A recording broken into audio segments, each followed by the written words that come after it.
కార్యక్రమాన్ని ప్రారంభించుకుందాం. మహిమాన్వితుడైన దేవుని నామానికి మహిమ కలుగునుగాక. ఆమేన్. కూడి వచ్చినటువంటి ఆత్మీయ సహోదరి సహోదరులందరికీ ప్రభువైన యేసుక్రీస్తు నామమున వందనాలు శుభాలు తెలియజేస్తా ఉన్నాను. ప్రియమైనటువంటి దేవుని వాళ్ళారా, గడిచినటువంటి దినాలన్నీ కూడా ఆ దేవాది దేవుని యొక్క మహాకృప చేత మనలందరినీ కూడా సజీవ లెక్కలో ఉంచి ఆయురారోగ్యాలు ఇచ్చి ఇటు రీతిగా ఈ చర్చా వేదిక కార్యక్రమంలో మనందరినీ కూడా కలుసుకున్నటకు దేవుడు ఇచ్చినటువంటి గొప్ప సమయాన్ని అవకాశాన్ని బట్టి మొదటిగా దేవాది దేవునికి కృతజ్ఞతాస్తుతులు చెల్లిస్తూ ఈరోజు ఈ కార్యక్రమం క్రొత్త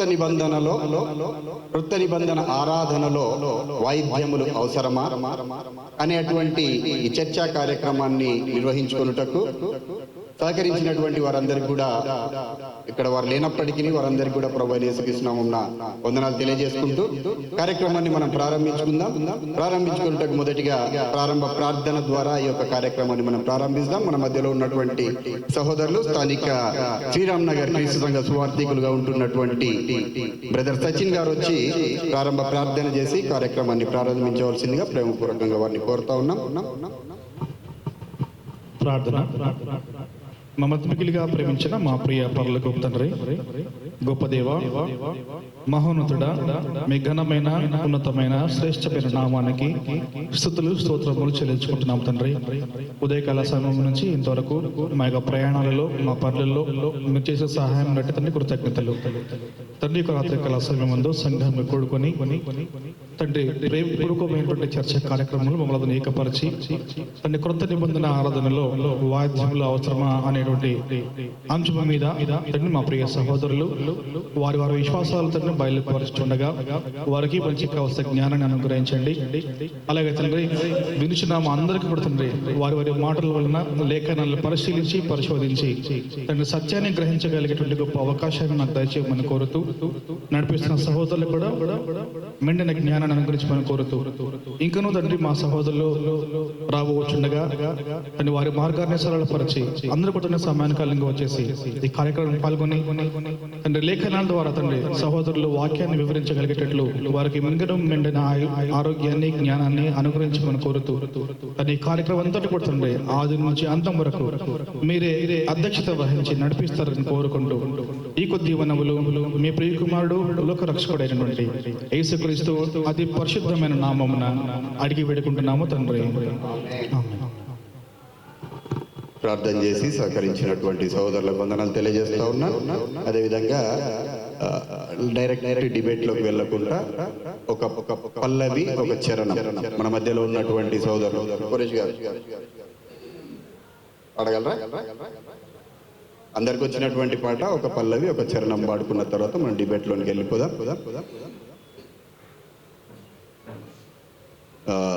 పాస్టర్ కోరేష్ గారు మరి మణికొండలో స్థానిక సంఘ పాస్టర్ గా పనిచేస్తున్నటువంటి వారు, మన సహోదరులు పాస్టర్ వినోద్ గారికి వారు సహాయకులుగా కూడా ఈరోజు మన మధ్యలో ఉండబోతా ఉన్నారు.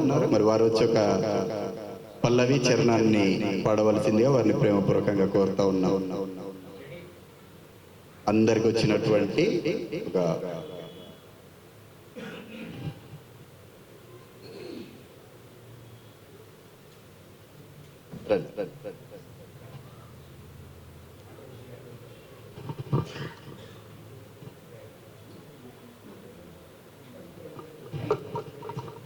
దేవునికి స్తోత్రం.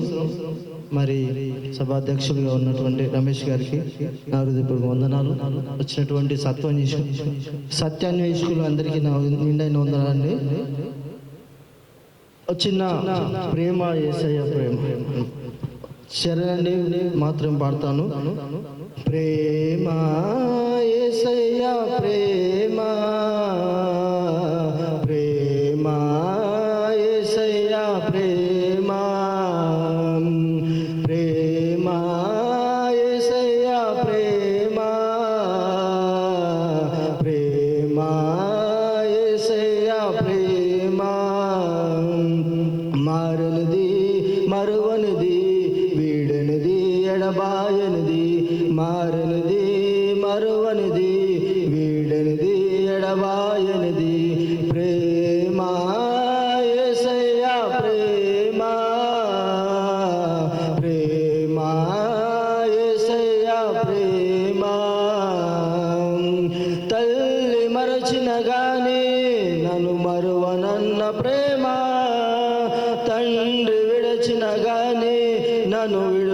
మరువనన్న ప్రేమ, తల్లి మరచిన గాని నన్ను మరువనన్న ప్రేమ, తండ్రి విడచిన గాని నన్ను విడువనన్న ప్రేమ, నేడుస్తుంటే ఎత్తుకున్న ప్రేమ, తన కౌగిల్లో నన్ను హత్తుకున్న ప్రేమ, నేడుస్తుంటే ఎత్తుకున్న ప్రేమ,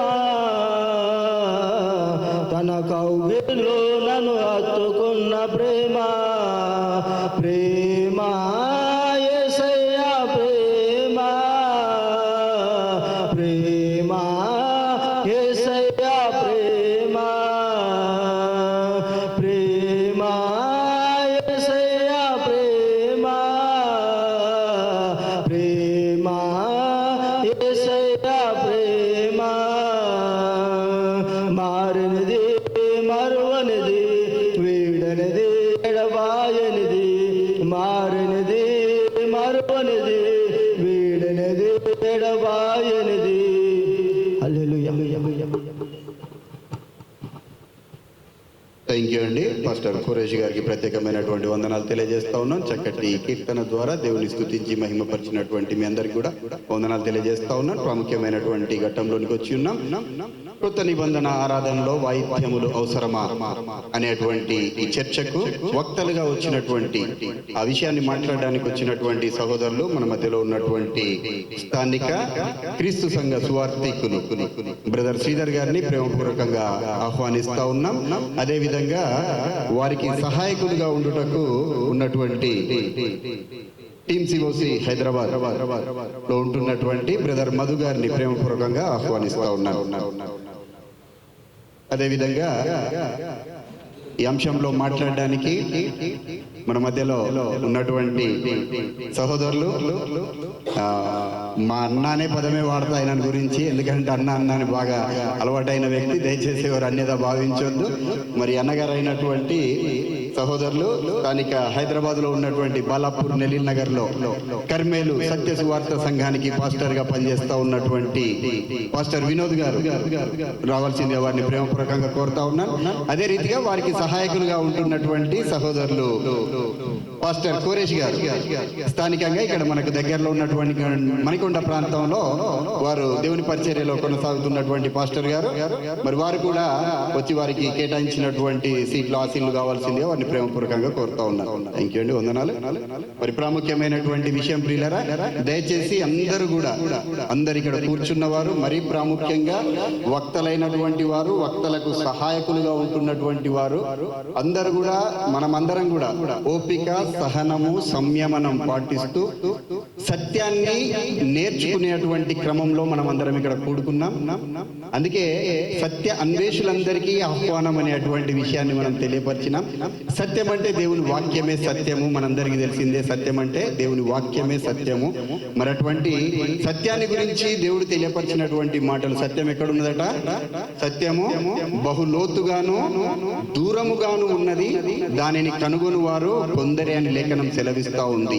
నిజంగా సత్యాన్ని పరిశీలించడానికి, పరిశోధించడానికి లేఖనాల్లో ఆ విధంగా ఉన్నదా లేదా అనేటువంటి విషయాలను మరి ఇంకా లోతుగా అధ్యయనం చేయడానికి ప్రేమపూర్వకంగా ఏర్పాటు చేసుకున్నటువంటి ఈ చర్చా కార్యక్రమానికి ప్రతి ఒక్కరం కూడా మరి ప్రాముఖ్యంగా ఎక్కడ కూడా రాగద్వేషాలకు లోనవ్వకుండా సత్యాన్ని మాత్రమే మనం నేర్చుకునేటువంటి క్రమంలో ముందటికి వెళ్ళాలని అందరికీ సూచిస్తూ, మరి వక్తలుగా ఉంటున్నటువంటి వారికి కూడా చిన్న మాటలన్నా దయచేసి. ఇక్కడ జరుగుతున్నటువంటి ఈ చర్చ ప్రతిదీ కూడా లేఖనానుసారంగా మనం ఏది చెప్పినప్పటికీ ఇరు వక్తలకు కూడా తెలియపరుస్తా ఉన్నాను.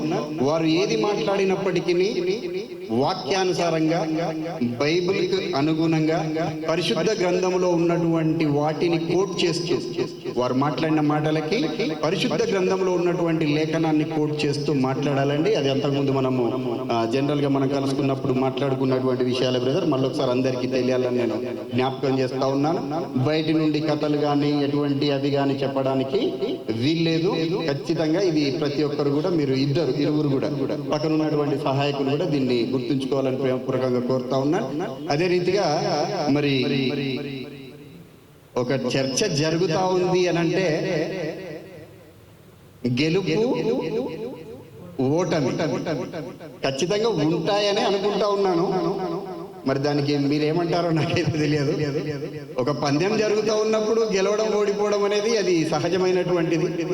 ఇప్పుడు ఎట్లయితే మన ముఖాలందరిలో చిరునవ్వు ఉందో, హ్యాపీగా సంతోషంగా ఉన్నాయో మన మనసులు, ఇది ఎండ్ అయిపోయే వరకు కూడా అందరం అదే సంతోషంతో అదే చిరునవ్వుతో ఉండాలని, ఈ చర్చ అయిపోయిన అనంతరం కూడా ఎక్కడ కూడా మనము విడిపోకుండా దేవుని పనిలో ఇంకా తెలుసుకుంటూ ముందటికి వెళ్ళాలని మళ్ళీ ప్రేమపూర్వకంగా కోరుకుంటూ కార్యక్రమాన్ని ప్రారంభించుకుందాం. మరి మొదటిగా అన్నగారితో మాట్లాడినప్పుడు కృత నిబంధన ఆరాధనలో వాయిద్యములు అవసరమా అనేటువంటి విషయంలో ఫస్ట్ ఈ యొక్క అంశం పెట్టుకుందామన్నా. ఇంకా దాని తర్వాత మనకు చాలా ఉన్నవి, వాటిని ఒక్కొక్కటిగా ముందుకు తీసుకెళ్దామని చెప్పడం జరిగింది. మరి దాంట్లో భాగంగానే ఈరోజు మొదటిగా మాట్లాడబోయేటువంటి వక్త మన మధ్యలో ఉన్నటువంటి సహోదరులు స్థానిక క్రీస్తు సంఘ సువార్థికులైనటువంటి శ్రీధర్ గారు. వీరు చెప్తా ఉన్నటువంటి మాట, వాయిద్యములు క్రొత్త నిబంధన ఆరాధనలో వాయించకూడదు లేదా అవసరము లేదు అనేటువంటి విషయం మీద మరి స్థానిక క్రీస్తు సంఘ సువార్థికులైనటువంటి శ్రీధర్ గారు మాట్లాడతారు. దయచేసి వారికి ఇవ్వబడినటువంటి సమయము 30 నిమిషాలు. ఒకవేళ అటు ఇటుగా అయితే ఒక 5 నిమిషాలు గ్రేస్ పీరియడ్ గా 30-35 మినిట్స్ మధ్యలో వారు ముగిస్తారు. దాని తర్వాత వచ్చేసి మరి సహోదరులు వినోద్ గారు వాయించవచ్చు, వాయిద్యములు వాయించవచ్చు అనే అంశం మీద వారు 30-35 నిమిషాలు మాట్లాడతారు. దాని తర్వాత ఒకరికి ఒకరు 20 నిమిషాలు వారు వ్యక్తిగతంగా ఒకరికొకరు ప్రశ్నలు అడుక్కోవడం లేదా కౌంటర్ వేసుకోవడం అనేది జరుగుతుంది. దాని తర్వాత వచ్చేసరికి మనం చూస్తున్నటువంటి సత్యాన్వేషకులందరూ కూడా శ్రీధర్ గారికి 5 ప్రశ్నలు, అదేవిధంగా వినోద్ గారికి 5 ప్రశ్నలు వేయడం జరుగుతుంది. దాని తర్వాత మరి చూస్తున్నటువంటి మీరు, నడిపిస్తున్నటువంటి నేను, మనందరం కలిసి దాన్ని ఒక కొలిక్కి తీసుకొచ్చేటువంటి ప్రయత్నం చేద్దాం. మరి కార్యక్రమంలో మొదటిగా మాట్లాడవలసినటువంటి శ్రీధర్ గారిని ప్రేమపూర్వకంగా ఆహ్వానిస్తా ఉన్నాను. శ్రీధర్ గారు.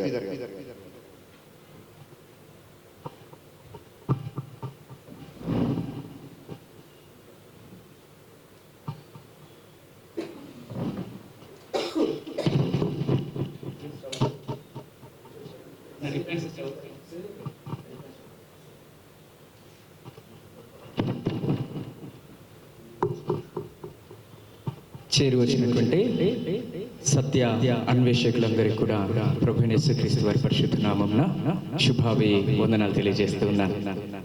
అందరికి వందనాలు. కొంచెం నవ్వుకుంటూ చెప్పారు. అందరికి వందనాలు. అమ్మయ్య, నాలో ఉన్నటువంటి భయం పోయింది. చాలా థ్యాంక్ యూ సో మచ్. అందరు నవ్వుతూ ఉండడం మంచిది. ఈరోజు ప్రత్యేకమైనటువంటి చర్చా వేదికలో నన్ను పాలిభాగస్థం చేసినటువంటి దేవునికి ముందుగా కృతజ్ఞతలు చెల్లిస్తూ, అద్భుతమైనటువంటి కార్యక్రమానికి శ్రీకారం చుట్టినటువంటి టీమ్ సిఓసి హైదరాబాద్ ని అభినందిస్తూ, ఇటువంటి చర్చా కార్యక్రమాలు అనేకములు జరగాలని దేవుణ్ణి ప్రార్థిస్తూ, మనందరినీ దేవుడు సత్యంలో ప్రతిష్ఠించాలని ఆకాంక్షిస్తూ ఈ యొక్క కార్యక్రమాన్ని ముందుకు తీసుకువెళ్దాం. మంచిది. మరి దైవదాసులు ఆల్రెడీ ప్రార్థించారు కాబట్టి తిరిగి మరలా ప్రార్థించడం అనేది సబబు కాదు. మరి డైరెక్ట్ గా నాకు ఇచ్చినటువంటి 30 నిమిషాల వ్యవధిని యూజ్ చేసుకోవడానికి ప్రయత్నం చేస్తాను. ఈరోజు మనకి ఇవ్వబడినటువంటి అంశము క్రొత్త నిబంధన ఆరాధనలో వాయిద్యములు అవసరమా? మ్యూజికల్ ఇన్స్ట్రుమెంట్స్ లేదంటే మెకానికల్ ఇన్స్ట్రుమెంట్స్, వాయిద్యములు అవసరమా అనేటువంటి అంశం పైన మాట్లాడటకు మరి దేవుడిచ్చినటువంటి అవకాశమును బట్టి ఆయన కృతజ్ఞతలు చెల్లిస్తూ, మొదటిగా ఆరాధన అంటే ఏంటో మనకు అర్థమవ్వాలి. ఆరాధన అంటే ఏంటి అనేటువంటి విషయం మనకు అర్థమవుతే దాని తర్వాత లోతుల్లోకి వెళ్ళడానికి ప్రయత్నము చేద్దాం. ఈ ఆరాధన అనేటువంటి ఈ పదము హీబ్రూ పదములో షెకా అని చెప్పేసి అంటారు. హీబ్రూలో షెకా. ఓల్డ్ టెస్టమెంట్ అంతా కూడా మనకు హీబ్రూలో రాయబడింది. దాన్ని షెకా అని చెప్పేసి అంటారు. షెకా అంటే హెచ్చించుట, లేదంటే సుంకము చెల్లించుట అని అర్థం. అంటే దేవుణ్ణి హెచ్చించుట, లేదంటే ఆయనకు అర్పించుట అని చెప్పి అర్థము వస్తుంది. అదే విధంగా నూతన నిబంధన అంతా కూడా గ్రీకు భాషలో రాయబడింది. అది దాని పదం వచ్చేసి ప్రాస్కినోవో. ప్రాస్కినోవో అనేటువంటి గ్రీకు పదము ఆరాధన. దాన్ని ముద్దు పెట్టుకొనుట, లేదంటే హత్తుకొనుట అనేటువంటి అర్థాన్ని ఇస్తుంది. దీన్ని బట్టి ఆరాధన అంటే సమర్పించుకొనుట, సాగిలపడుట, ముద్దు పెట్టుకొనుట, హత్తుకొనుట, అర్పించుట అనేటువంటి విషయాన్ని మనం అర్థం చేసుకోవాలి. ప్రియులారా, నాతో ఉన్నారని నమ్ముచున్నారు. మంచిది. ఈ రోజు మనకి ఇవ్వబడినటువంటి అంశము వాయిద్యాలు వాయించొచ్చా ఆరాధనలో అనేటువంటి అంశం. మంచిది. ఈ వాయిద్యాలు ఎక్కడ నుండి వచ్చాయి అనేటువంటి విషయాన్ని ఒకసారి తెలుసుకోవడానికి ప్రయత్నం చేద్దాం. వాయిద్యాలు అసలు మొట్టమొదట ఎక్కడి నుంచి స్టార్ట్ అయ్యాయి గ్రంథములో అనేటువంటి విషయాన్ని ఆలోచన చేద్దాం. ఆదికాండము 4వ అధ్యాయం ఎవరన్నా చదివి వినిపించగలిగితే సంతోషము. ఆదికాండము 4వ అధ్యాయము 19 నుండి 21 వచనాలు చదువుకుందాం, లేదంటే 21వ వచనం డైరెక్ట్ గా చదవచ్చు. ఎవరైనా చదవచ్చమ్మా, ఇది ఆరాధన కాదు. అతని సహోదరుని పేరు యూబాలు. అతడు సితారాను సానికను వాడుక చేయు వారందరికీ మూల పురుషుడు. ఎవరండి ఈయన పేరు? యూబాలు. యూబాలు సితారాను సానికను వాడుక చేయు వారందరికీ మూల పురుషుడు అని చెప్పి రాయబడింది. The first person or the father of the musical instruments we can say. ఎవరంట? యూబాలు.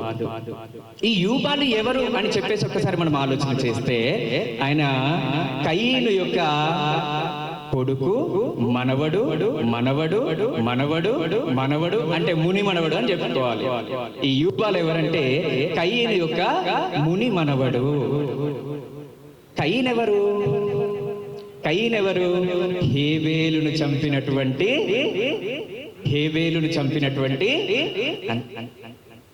అంటే శపింపబడినటువంటి వాడు. కయీనెవరు?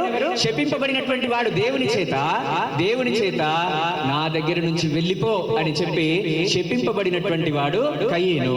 అటువంటి శపింపబడినటువంటి వంశంలో నుంచి వచ్చినటువంటి వాడు యూబాలు. ఆ శపింపబడినటువంటి వంశంలో నుంచి ప్రవేశపెట్టబడినవే ఈ యొక్క మూల పురుషుడైనటువంటి యూబాలు వాయిద్యాలు. రెండవదిగా చూడడానికి ప్రయత్నం నిర్గమాకాండం 15వ అధ్యాయం. నిర్గమాకాండం 15వ అధ్యాయం 20వ వచనాన్ని చూద్దాం. నిర్గమాకాండం 15వ అధ్యాయం 20వ వచనాన్ని చూసే ప్రయత్నం. మరియు అహరోను సహోదరియగు మిరియాము తంబూరను చేత పట్టుకొనెను, నాట్యముతోనూ.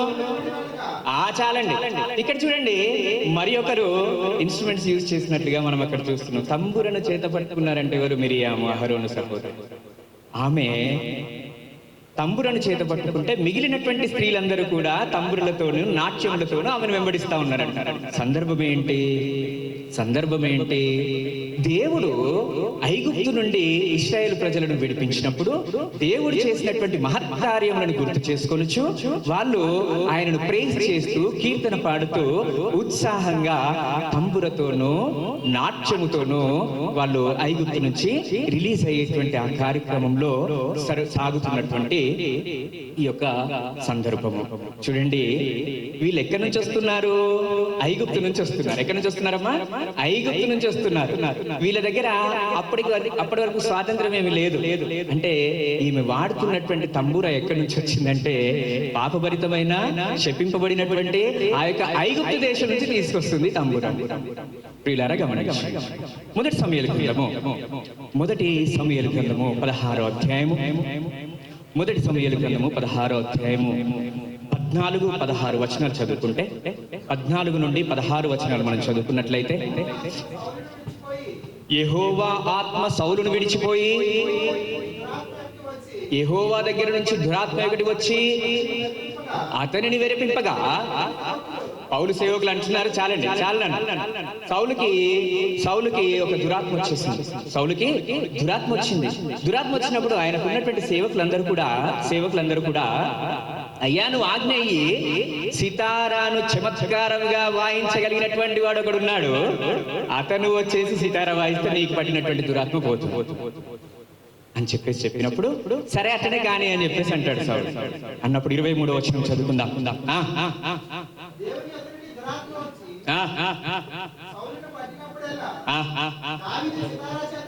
ఎవరంట? దావీదు. చమత్కారంగా సితార వాయించగలిగినటువంటి సమర్థుడు ఎవరు అంటే దావీదు. ఆ దావీదు వచ్చేసి ఆ సితార వాయించినప్పుడల్లా కూడా ఆ సౌలుకు పట్టినటువంటి దురాత్మ వెళ్ళిపోతాం. క్షమించాలి అధ్యక్షుల వారు. మా ఇంటి దగ్గర అన్యులు, మనందరికి తెలిసినటువంటి అన్యులు కొన్ని సందర్భాలలో స్త్రీలకు మరి విశేషంగా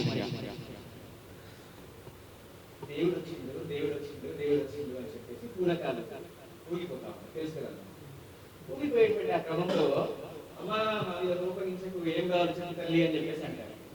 అన్నప్పుడు కోడి మాంసం కావాలి, మేక మాంసం కావాలి, నాకు మందు కావాలి, అది అని చెప్పేసి కోరికలు తృప్తి పరచంగానే ఇక్కడ కూడా దురాత్మను తృప్తిపరిచిందిగా సితారను మనం చూస్తున్నాం.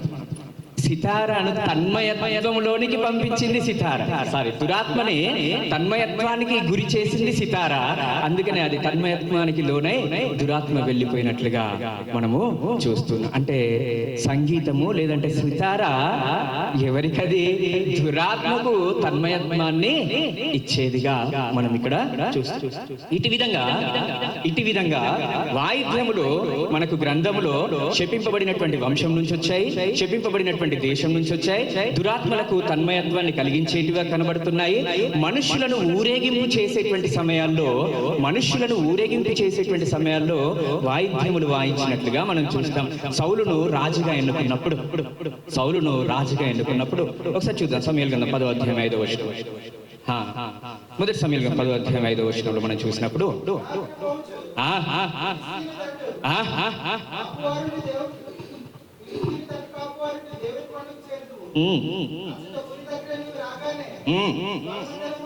అక్కడ నీవు ఊరి దగ్గర సౌలు రాజు, నువ్వు ఇప్పుడు రాజు అవుతున్నావు, నిన్ను అభిషేకిస్తున్నాను, నువ్వు ఊరి దగ్గరికి రాగానే అక్కడ ఉన్నటువంటి పెద్దలందరూ ప్రకటిస్తారు. దేనితో ప్రకటిస్తారంటే చెప్పినాను, స్వరమండలములతోనూ తంబురతోనూ సితార వాయించుచు, అంటే మనుష్యులను ఊరేగించడానికి వాయిద్యములు వాయించబడ్డట్లుగా మనము గ్రంథంలో చూస్తున్నాం. కొన్ని మాత్రమే ముందు ఉంచాను, ఇంకొంచెం ముందుకు వెళ్ళడానికి ప్రయత్నం చేస్తాను. మంచిది. సంఖ్యాకాండం 10వ అధ్యాయం. సంఖ్యాకాండం 10వ అధ్యాయం 9-10 వచనాలు కొంచెం నిదానంగా చదువుకుందాం.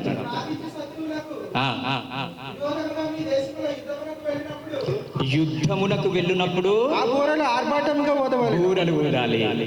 అయ్యా గమనించండి, ఇక్కడ ఇంకొక వాయిద్యాన్ని మనం చూస్తున్నాం. బూరలు ఊదాలి. ఏం ఊదాలంట? ఎప్పుడు బూరలు ఊదాలంట? యుద్ధమునకు వెళ్ళినప్పుడు బూరలు ఊదాలి. కింద చదువునాను ఇంకా. ఆ బూరలు ఆర్భాటముగా ఊదవలెను.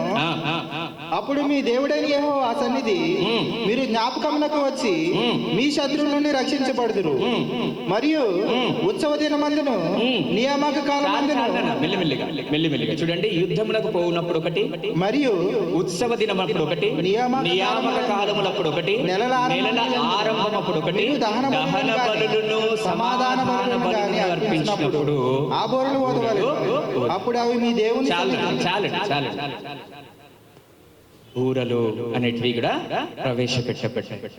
సమాధాన బలులు, దహన బలులు అర్పించేటప్పుడు బూరలు ఊదాలి అనేటువంటి విషయాన్ని జ్ఞాపకం చేసుకోవాలి. మంచిది. ఇప్పుడు సబ్జెక్ట్లో ఇశ్రాయేలు ప్రజలు ఎప్పుడైతే ఐగుప్తును దాటి ఎర్ర సముద్రంను దాటుకుంటూ, ఎర్ర సముద్రం ఏమైంది? 2 పాయలుగా విడిపోయినట్లుగా మనందరికీ తెలుసు. అక్కడి నుంచి యోర్దాను సముద్రాన్ని దాటి అక్కడి నుంచి కనాను దేశములను జయించుకుంటూ వారి యొక్క యాత్రను సాగిస్తున్నటువంటి ఆ యొక్క సమయంలో వారిని వారు పరిపాలించుకోవడానికి న్యాయాధిపతులను నియమించుకున్నారు. న్యాయాధిపతులు వచ్చారు. న్యాయాధిపతులు వచ్చిన తర్వాత ప్రాముఖ్యమైనటువంటి న్యాయాధిపతి సమూయేలు ప్రవక్తగా నియమించబడ్డాడు. ఆ సందర్భంలో అక్కడ ఉన్నటువంటి జనులందరూ కూడా సమూయేలుని పిలిచి అయ్యా, నీవు ముసలివాడిగా అయిపోతున్నావు, నీకున్నటువంటి 2 కుమారులు కూడా నీ వంటి ప్రవర్తన గలవారు కారు, నీలాంటి ప్రవర్తన గలవారు కారు, కాబట్టి మాకొక రాజును నియమించుము అని చెప్పేసి అన్నారు. ఏమన్నారు? మాకొక రాజును నియమించు అని చెప్పేసి అన్నారు. సకల జనుల మర్యాద చొప్పున మాకు ఒక రాజు. న్యాయాధిపతులు అయిపోయిండు, ఇప్పుడు ఎవరు వచ్చారంట? రాజులు వచ్చారు. రాజులు వచ్చినప్పుడు మొట్టమొదటి రాజు ఎవరు? మొట్టమొదటి రాజుగా సౌలును దేవుడు ఏర్పాటు చేసుకున్న సందర్భంలో ఫిలిస్తీన్లతో యుద్ధము వచ్చినప్పుడు ఈ రాజ్యము సౌలు రాజ్యము ఓడిపోయినప్పుడు మందసం గురించి ఎవరికైనా సందేహాలు కానీ దాని గురించి ఏమన్నా ఎక్కువ వివరణ కావాలంటే మా దగ్గరికి వచ్చి నేర్చుకోండి, నేర్పించడానికి మేము సదా సిద్ధముగా ఉంటాం. మంచిది. మందసము ఫిలిస్తీన్ల చేతిలో పట్టబడిందిగా మొదటి సమయాల గ్రంథం 4వ అధ్యాయం 11వ వచనంలో మనం చూద్దాం. త్వరగా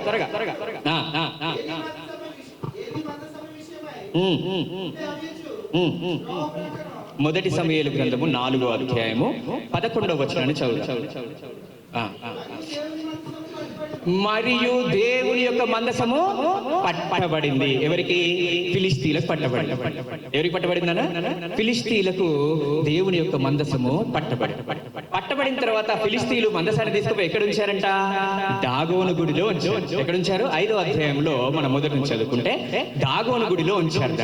దాగోను గుడిలో ఉంచినప్పుడు ఆ దాగోను దేవతకు ఏమైందో మనందరికీ తెలుసు.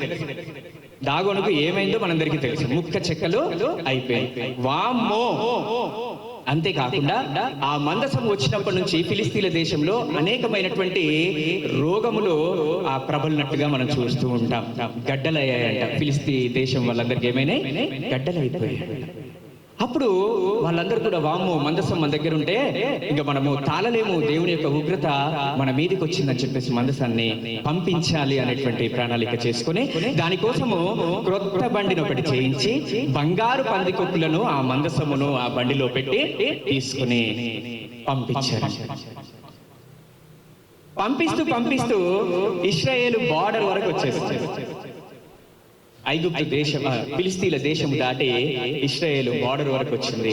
అది బేస్తమేషు అనేటువంటి ఊరిలోకి రాగానే అక్కడ ఉన్నటువంటి ప్రజలందరూ కూడా మా మందసం మాకు వచ్చింది అనేటువంటి సంతోషంలో వాళ్ళు వెళ్ళి మందసాన్ని ముట్టుకున్నారన్న. మందసాన్ని తెరిచి చూచినప్పుడు ఎంతమంది కూలీలో తెలుసా? 50,070 మంది. క్లియర్ గా రాయబడి ఉంది. 50,070 మంది అక్కడికక్కడే చనిపోయారు. ఎందుకో ఒకసారి ఆలోచించాను. మందసాన్ని నువ్వు నేను వెళ్ళి ముట్టుకుంటే అవ్వదు. దేవుడు ఎవరికైతే ఆజ్ఞ ఇచ్చాడో, దేవుడు ఎవరినైతే కోరుకున్నాడో, దేవుడు ఎవరినైతే ఆ పనికి నియమించాడో వాళ్ళు మాత్రమే మందసాన్ని ముట్టుకున్నారు. పాపం బేత్షెమెషు వారు అది తెలియక పోయి మందసాన్ని తెరిచారు. అక్కడికక్కడే 50,070 మంది చనిపోయినట్లుగా మనము చూస్తూ ఉన్నాం.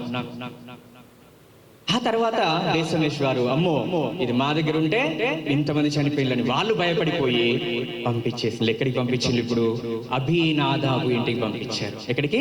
అబీనాదాబు ఇంటికి పంపించారంట. అబీనాదాబు ఇంటి దగ్గర 20 సంవత్సరాలు ఆ యొక్క మందసము ఉంది. ఆ తర్వాత దావీదు రాజు. సౌలు కాలం పోయింది, ఇప్పుడు దావీదు రాజయ్యి ఆ మందసానికి ఒక ప్రత్యేకమైనటువంటి స్థలాన్ని స్థిరపరిచాడు.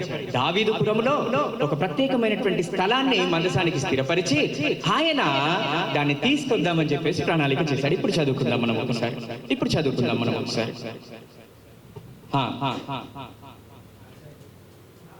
రెండో సమూయేలు గ్రంథం 6వ అధ్యాయం మొదటి వచనం.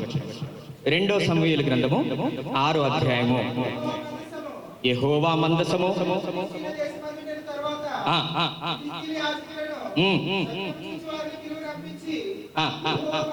రెండో సమూయేలు గ్రంథము 6వ అధ్యాయము. రెండవ సమూయేలు గ్రంథము 6వ అధ్యాయము.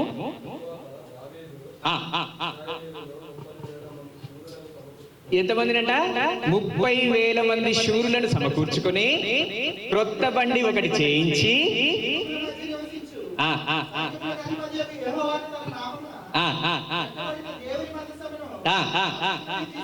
చాలు అక్కడ నుంచి తీసుకున్నాడని ప్రణాళిక చేసి ఎంతమందిని ఏర్పాటు చేసుకున్నాడండి? 30,000 మంది శూరులను ఏర్పాటు చేసుకున్నాడు. క్రొత్త బండి ఒకటి చేయించినట్టు. ఇప్పుడు 5వ వచనాన్ని చదువుకుందాం.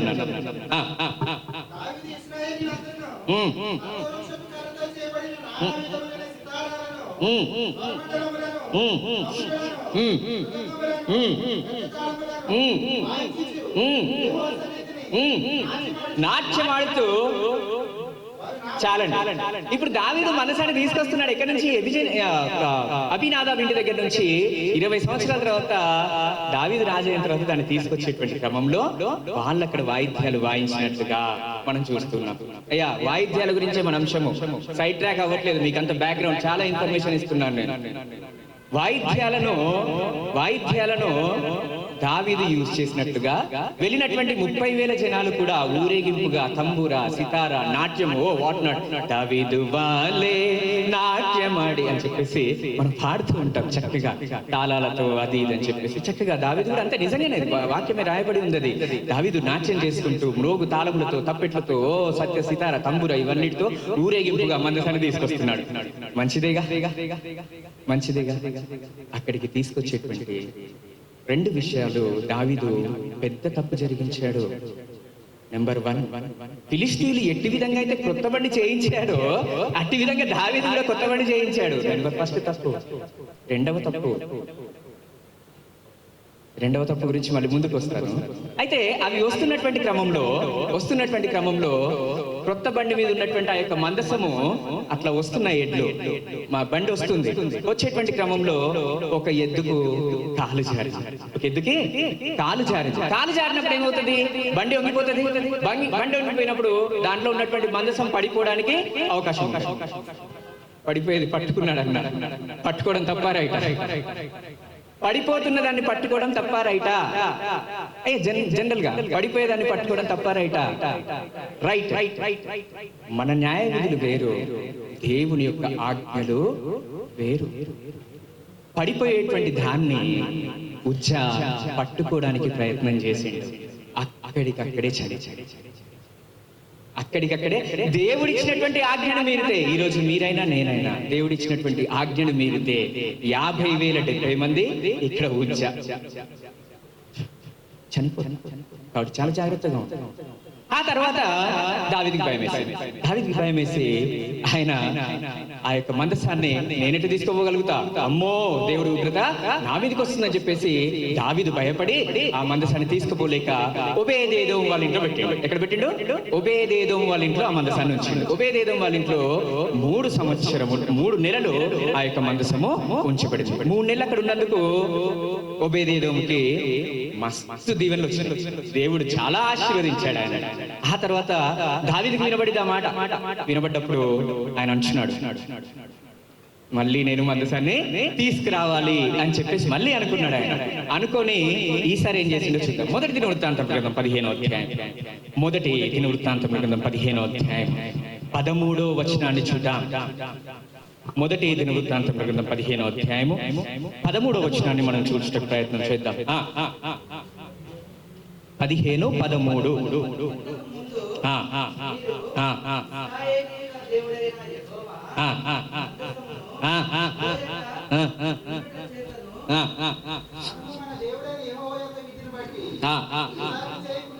అదిగో దేవుడి దగ్గర మనం విచారణ చేయకుండా మందసాన్ని తీసుకురావడానికి ఫస్ట్ టైం వెళ్ళాము కాబట్టి మనం శాపగ్రస్తులం అయ్యాము అని చెప్పి ఇప్పుడు దేవుడి దగ్గర విచారణ చేసి, అంటే దావీదు రియలైజ్ అయ్యాడు తాను చేసినటువంటి పొరపాటుని.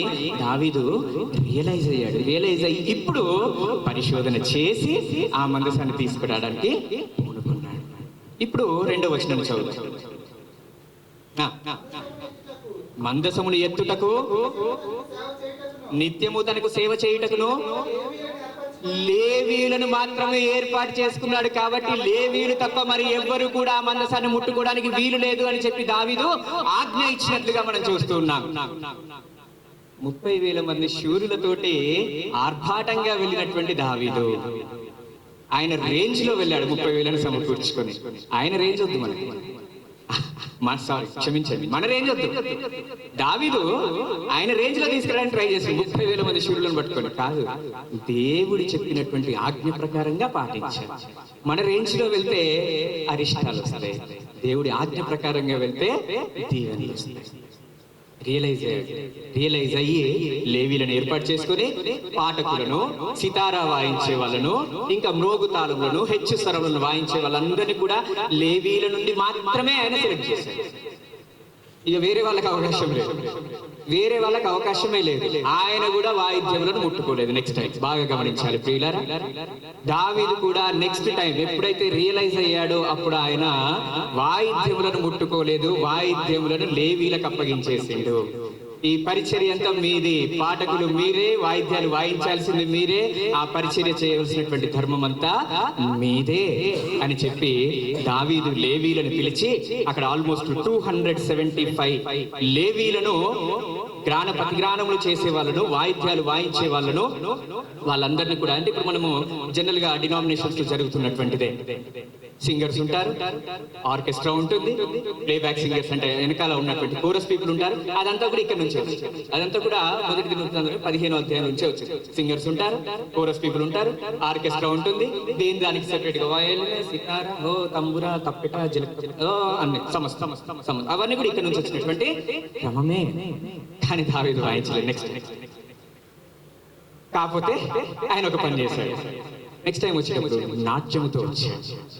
దావీదు నాట్యముతో వచ్చాడు. వస్తున్నప్పుడు సౌలు కుమార్తె అయినటువంటి మీకాలు ఆయనను అసహ్యించుకున్నట్లుగా, హీనంగా చూసినట్లుగా మనం చూస్తాం. హీనంగా చూసిందంట మీకాలు.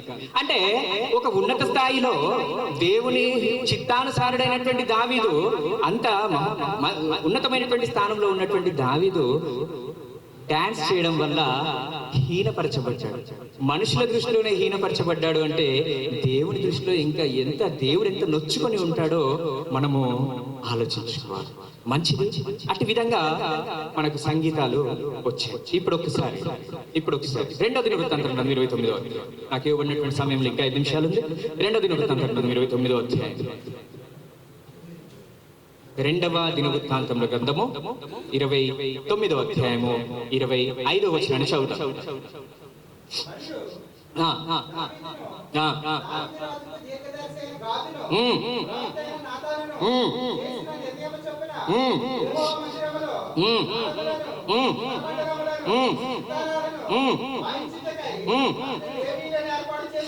అతడు ఎవరిని ఏర్పాటు చేశాడంట? లేవీలు. దావీదు ముట్టుకోలేదు. మళ్ళీ జాగ్రత్తగా గమనించాలి. దావీదు పాపం ఒక్కసారి పొరపాటు చేశాడు. రియలైజ్ ధర్మశాస్త్రం దగ్గరికి వచ్చి ఏమున్నది నాయనా అని చెప్పేసి ఆయన దగ్గర విచారణ చేసి రియలైజ్ అయ్యి ఆయన లేవీలను ఏర్పాటు చేశాడు. చదువున్నాను. దావీదు దీర్ఘదర్శి అయినటువంటి గాదు, ప్రవక్త అయిన నాతాను. 2వ దినవృత్తాంతం.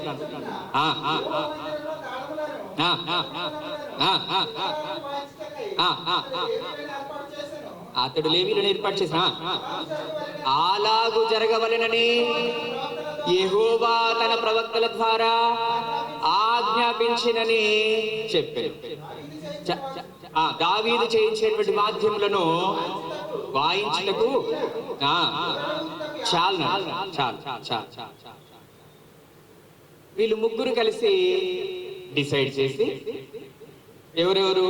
దావీదు, గాదు, నాతాను. వీళ్ళు ముగ్గురు కలిసి డిసైడ్ చేసి ఇవన్నీ యూజ్ చేయండి అని లేవీలకు అప్పగించి, ఆ తర్వాత ఇలాగు జరగవలనని యెహోవా సెలవిచ్చి ఉన్నాడు. ప్రవక్తల గ్రంథంలో యెహోవా ఇలాగూ సెలవిచ్చి ఉన్నాడు. మంచిది. వీరు చేసినటువంటి విజ్ఞాపనకు మరి దేవుడు వాళ్ళకు నో చెప్పకుండా అనుమతించినట్లుగా మనము చూస్తున్నాం. ఇలాగు జరగవలనని యెహోవా సెలవిచ్చి ఉన్నాడు, ప్రవక్తల గ్రంథంలో సెలవిచ్చి ఉన్నాడు. కాబట్టి వాయిద్య సంగీతాన్ని దేవుడు అప్పుడున్నటువంటి పరిస్థితిని బట్టి అంగీకరించినట్లుగా మనము చూస్తూ ఉన్నాం. మంచి. ఆ తర్వాత సొలొమోను వచ్చాడు, సొలొమోను రాజుగా వచ్చాడు. అయితే ఇక్కడ 30వ వచనం ఒకసారి చదువు. అదే 2వ వృత్తాంత గ్రంథం 29వ 30వ వచనం.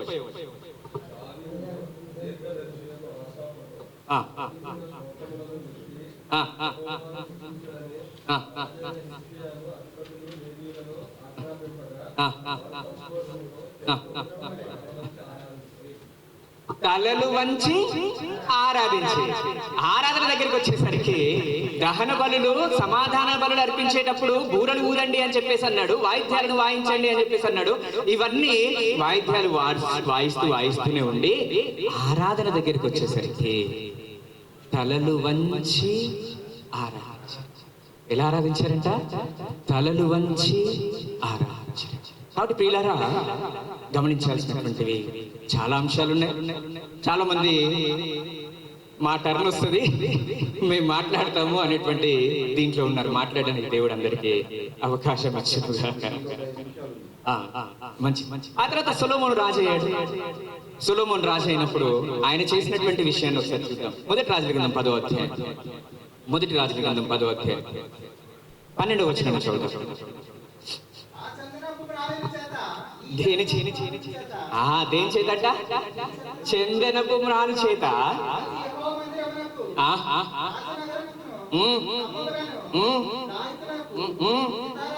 ఇదిగో చందనపు మాను చేత సొలొమోను కొన్ని వాయిద్యాలను చేయించాడు. అవి యూజ్ చేయండి, చాలు అవి యూజ్ చేయండి అని చెప్పేసి చెప్పడము జరిగింది. దావీదు వచ్చేసి సరళ వృక్షపు కర్రతో చేసినటువంటి వాయిద్యాలను వాయించండి అని చెప్పేసి అన్నాడు. సొలొమోను వచ్చేసి చందనపు వృక్షపు మానుతో చేయబడినటువంటి వాయిద్యాలను వాయించండి అని చెప్పేసి చెప్పడము జరిగింది. కానీ దేవుడు మాత్రము ఏ కర్రను చెప్పలేదు. ఆయన కోరుకోలేదు, స్వయంగా ఆయన కోరుకోలేదు. మానవుడు అడిగినటువంటి దాన్ని ఆ కాలంలో ఆయన ఒప్పుకున్నట్లుగా చూస్తాడు. మంచి. ఆ తర్వాత ఎవరు వచ్చారు? ప్రవక్తలు వచ్చేసారు. తర్వాత ప్రవక్తలు. ఒకసారి యెషయా గ్రంథం 5వ అధ్యాయం 12 ఫాస్ట్ గా చదువుదాం. యెషయా గ్రంథం 5వ అధ్యాయం 12 వచనం. యెషయా గ్రంథం 5వ అధ్యాయం 12 వచనం. యెషయా గ్రంథం 5వ అధ్యాయం 12 వచనం.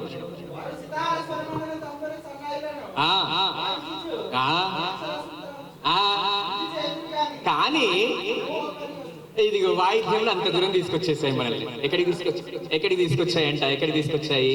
సితారా, తంబురా, సన్నాయిలను వాయించుదురు గాని యెహోవా పనిని మర్చిపోతారు. అంటే ఈ వాయిద్యాలు మనల్ని ఎక్కడికి తీసుకెళ్తున్నాయి? యెహోవా పనిని మర్చిపోయే దగ్గరికి తీసుకెళ్తున్నాయి. దేవుడు ఒక్కొక్కటిగా ప్రవక్తలతో మాట్లాడుతూ ఉన్నాడు. అప్పుడు ఒప్పుకున్నటువంటి దేవుడు, అంగీకరించినటువంటి దేవుడు, అడ్డం చెప్పినటువంటి దేవుడు ప్రవక్తల కాలంలోనికి వచ్చిన తర్వాత చెప్పుచున్నటువంటి మాట, మీరు అవన్నీ వాయించుకుంటూనే ఉంటారా బాబు, నా పని మర్చిపోతారు మీరు అని చెప్పేసి చెప్పింది. యెహెజ్కేలు గ్రంథం 26వ అధ్యాయం.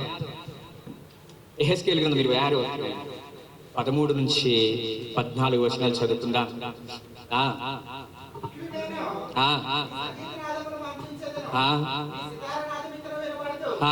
చాలా నీ సంగీతమును మాన్పించదను, నీ సితార నాదం ఇంకా అవుట్ ఇన్స్ట్రుమెంట్స్. ఒక్కొక్కటిగా ప్రవక్తల ద్వారా దేవుడు చెప్పుచున్నటువంటి మాట, యెషయా గ్రంథం నుంచి చెప్పినటువంటి మాటలు మనం విన్నాము. యెహెజ్కేలు ప్రవక్త కూడా చెప్పినటువంటి మాటలు మనం వింటున్నాం. ఆమోసు గ్రంథం 6వ అధ్యాయం 5వ వచనాన్ని చదువుకుందాం. చివరిగా ఆమోసు గ్రంథం 6వ అధ్యాయము 5వ వచనాన్ని చదువుకోవడానికి ప్రయత్నం చేద్దాం. చివరికి దేవుడు ఏ స్థితికి వచ్చాడంటే, వీళ్ళు చేస్తున్నటువంటి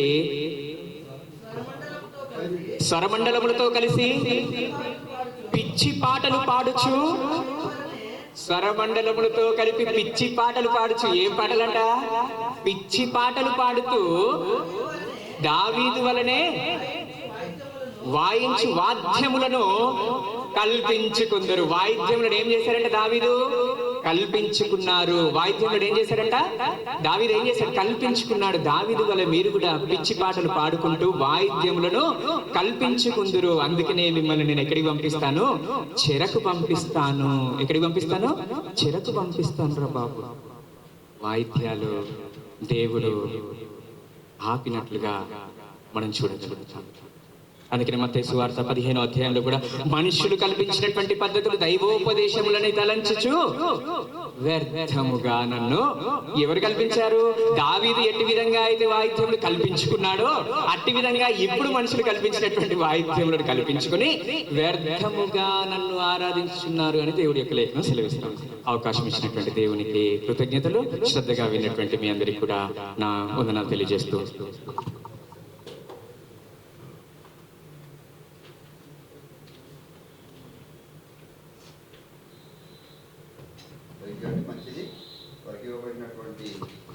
సమయాన్ని బట్టి మొదటిగా మాట్లాడినటువంటి వక్త బ్రదర్ శ్రీధర్ గారు చెప్పినటువంటి వివరాలందరూ కూడా శ్రద్ధగా విన్నారని అనుకుంటా ఉన్నాం. మరి రెండవ వక్తగా ఉన్నటువంటి సహోదరులు మరి వినోద్ గారు ఇప్పుడు వారికి ఇవ్వబడినటువంటి సమయం 30 నిమిషాల్లో మరి వారి యొక్క మాటల్ని కూడా వినిపించవలసిందే వారిని ప్రేమపూర్వకంగా కోరుతా ఉన్నారు.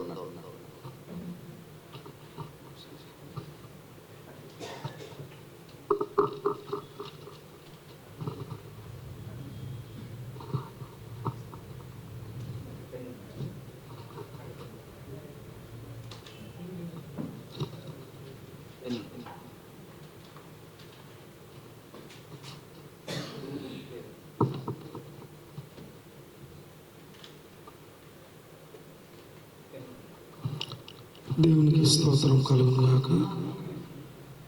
ప్రభునందు ప్రియులారా, సత్యాన్వేషకు పరిశోధనకు విచ్చేసినటువంటి మీ అందరూ కూడా మన ప్రభువును మన రక్షకుని యేసుక్రీస్తు నామమున వందనాలు చెల్లిస్తూ ఉన్నాం. అందరికీ వందనాలు. ఈరోజు సందర్భం ఏంటంటే ఆరాధనలో సంగీతం అవసరమా లేదా మన అంశం. తర్వాత క్రొత్త నిబంధనలో ఆరాధనలో సంగీత వాయిద్యాలు అవసరమా లేదా అన్న ప్రారంభిస్తూ ఆదికాండం నుంచి చాలా లేఖనాలు చక్కగా మరి వివరించి చెప్పడం జరిగింది.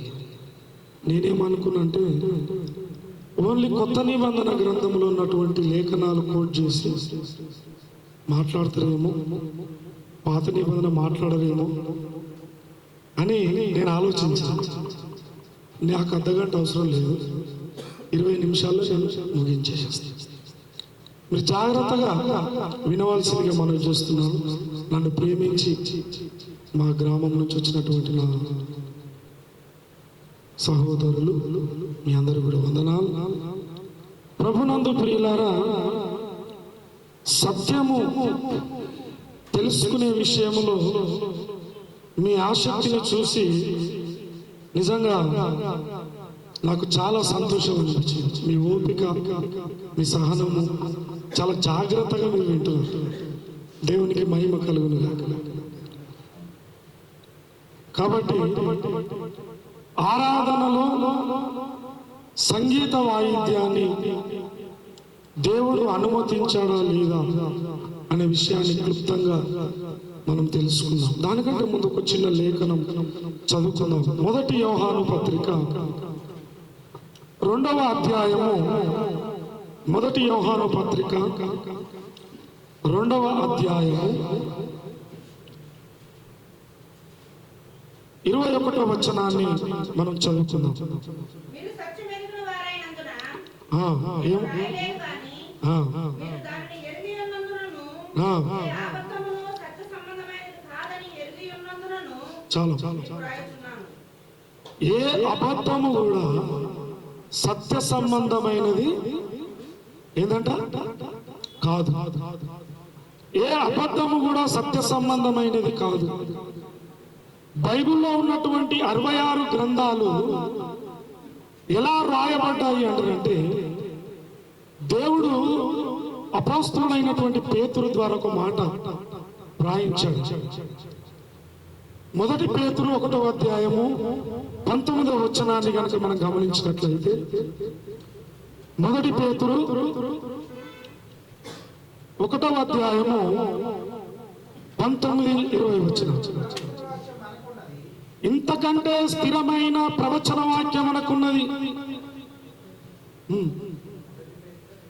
2వ పేతురు, క్షమించండి, 2వ పేతురు 19-20 వచనాలు.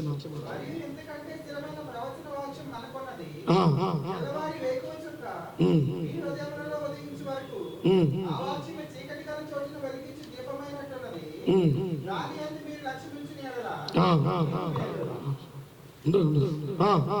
తన ఊహను బట్టి చెప్పుట వలన ఆ, ఒకడు తన ఊహను బట్టి చెప్పుట వలన లేఖనములో ఏ ప్రవచనము మొదట గ్రహించుకొనవలెను. ఉండదని మొదట గ్రహించుకోవాలి. ఫస్ట్ ఏమో మనం వింటున్నటువంటి దేవుని వాక్యము రెండంచులు గల ఖడ్గమని మేము బైబిల్లో చూస్తాం. వింటున్న వాక్యము సత్యముగా, సర్వసత్యముగా 66 గ్రంథాల సారముగా మనకు వస్తుందా, లేకపోతే ఆ వచనాన్ని, వాక్యాన్ని వక్రీకరంగా ఇంకొక అబద్ధం మనకు వినబడుతుందా? పరిశుద్ధాత్మ దేవుడు ఏమంటున్నాడంటే, బైబిల్లో రాయబడిన ప్రతి మాట కూడా, ఇది కోట్ చేసుకోండి, మీరు నన్ను ప్రశ్న కూడా అడగచ్చు, ప్రతి మాట కూడా మనుషులు ఊహించి రాసింది కాదు. బైబిల్ చాలా గొప్పదండి, దేవునికి స్తోత్రం. బైబిల్ గ్రంథము భూమి మీద ఉన్నటువంటి ఏ గ్రంథము కూడా బైబిల్ గ్రంథం కింద కాదండి, బైబిల్ స్థాయి కదా, అంతే. ఎందుకు అంటే అది మనుషులు ఊహను బట్టి ఆలోచించి ఇట్లా ఉంటే బాగుంటుంది, ఇట్లుంటే బాగుంటుంది, దావీదు నా హృదయానుసారుడు కాబట్టి దావీదు తప్పును కప్పు చేసి మన భక్తిని మాత్రమే నేను చూపిస్తా అని మనుషులు రాసేది కాదు బైబిల్. భక్తుని యొక్క తప్పును రాశాడు దేవుడు. భక్తుని యొక్క దేవుని చిత్తాన్ని, పరలోకములో దేవుడు ఏమనుకుంటుండో భూమి మీద భక్తుడు చేస్తున్న పనిని కూడా బైబిల్ గ్రంథంలో రాశాడు. దావీదు మహారాజు, సంగీతం అంటేనే ఇంకా దావీదనే మనకు గుర్తుకు రావాలి. ఆది కాండం నుంచి మనం లేఖనాలన్నీ చూడడము ఒక ఎత్తు అయితే, దావీదు దగ్గరకు వచ్చేసరికి మరొక ఎత్తు ఉంటుంది. దేవునికి మహిమ కలుగునుగా. దావీదు కోసము దేవుడు రాయించినటువంటి లేఖనాలు అపోస్తుల కార్యము 13వ అధ్యాయంలో కూడా చక్కని మాట దావీదు గురించి దేవుడు రాపించాడు. 13వ అధ్యాయము 36వ వచనం అనుకుంటారు, ఒకసారి చూడండి. నా చిత్తానుసారమైన మనసుడని దావీదు దేవుని సంకల్పము చొప్పున తన తరము వారికి సేవ చేసి నిద్రించి తన పితరుల యొద్దకు దావీదు బ్రతికిన కాలం అంతా ఆయన కాలంలో ఉన్నటువంటి తన పితరులకు దేవుని సేవ చేశాడంట. ఎలాంటి సేవ చేసిండు? ఎలాంటి సేవ చేసిండు? దేవుని చిత్తానుసారమైన సేవ చేసిండు. దేవుని సంకల్పము, దేవుని చిత్తానుసారమైనటువంటి సేవ. దేవుడు భూమి మీద ఏం చేయాలనుకుంటున్నావు, ఆయన సంకల్పం ఏమిటో మానవుల పట్ల అది పట్టుకోడు దావీదు. అందుకే దావీదులో నుంచే యేసుక్రీస్తు ప్రభుల వారు ఈ లోకానికి వచ్చింది. దావీదు సింహాసనం మీదనే మరి ఆయన పరిపాలన చేస్తానని చెప్పి కూడా గ్రంథంలో రాయబడి, టాపిక్ కాదు కానీ చెప్తున్నా. దావీదు చూడండి, ఒక విషయాన్ని మీకు జ్ఞాపకం చేస్తాను ప్రియులారా. మొదటి దినవృత్తాంతముల గ్రంథము 15వ అధ్యాయము 15వ వచనం నుంచి మనం చదువుకుందాం త్వరగా. లేవీయులు యెహోవా సెలవిచ్చిన మాటను బట్టి మోషే ఆజ్ఞాపించినట్లు ఆ, ఆ, శరీరతో ఆ, ఆ, శిలువ మీదికి ఎత్తుకొనిరి. ఆ, ఆ, ఆ, ఆ, ఆ, బంధువులకు ఆ, పిలిచి ఆ, ఆ, నగరములు, ఆ, ఆ.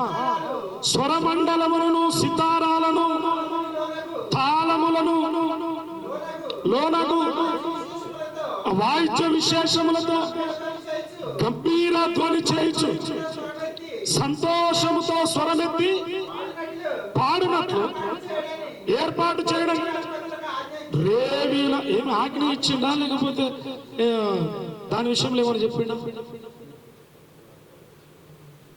ప్రత్యక్ష గుడారములో ఉన్నటువంటి ప్రత్యక్ష గుడారములో 7 ఉపకరణాలు మోషే ద్వారా దేవుడు సినాయి కొండ మీద చూపించినటువంటి నమూనా ప్రకారము ఈ ప్రత్యక్ష గుడారము క్రొత్త నిబంధనలో ఉన్నటువంటి ప్రతి విశ్వాసికి సాదృశ్యము, యేసుక్రీస్తుకు సాదృశ్యము అని సినాయి కొండ మీద దేవుడు ఆజ్ఞాపించినట్టు రీతిగా మోషే ప్రత్యక్ష గుడారాన్ని నిర్మాణం చేశాడు. చేసేటప్పుడు ఏం చెప్పిండు దేవుడు అంటే, ఇది చేయనికి నువ్వు జాగ్రత్త పడాలన్న. ఎందుకు జాగ్రత్త చెప్పిండు దేవుడు?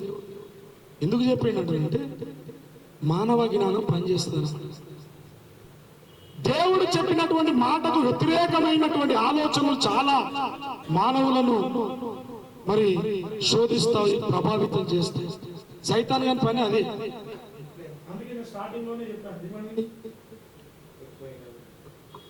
వాయిస్ కొంచెం ఇది కాడ అయిపోతుందేమో. దేవుడు ప్రతి విషయాన్ని కూడా ఆజ్ఞాపించాడు. ప్రత్యక్ష గుడారములో మందసమును తీసుకుపోయేటప్పుడు గాని, ప్రత్యక్ష గుడారములో గాని ఆజ్ఞాపించాడు. క్లియర్ గా అక్కడ ఏం రాయబడి ఉందండి? మొదటి దినవృత్తాంతంలో 15:24 ఏమని రాయబడింది? ఒకసారి చదవండి. ఆఖరి 24.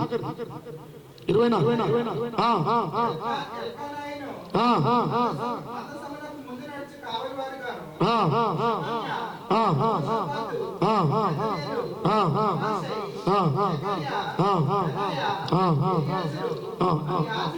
ఇలాగా మందిరములో పనిచేసే వారిని దేవుడు ఏర్పాటు చేసుకున్నాడు.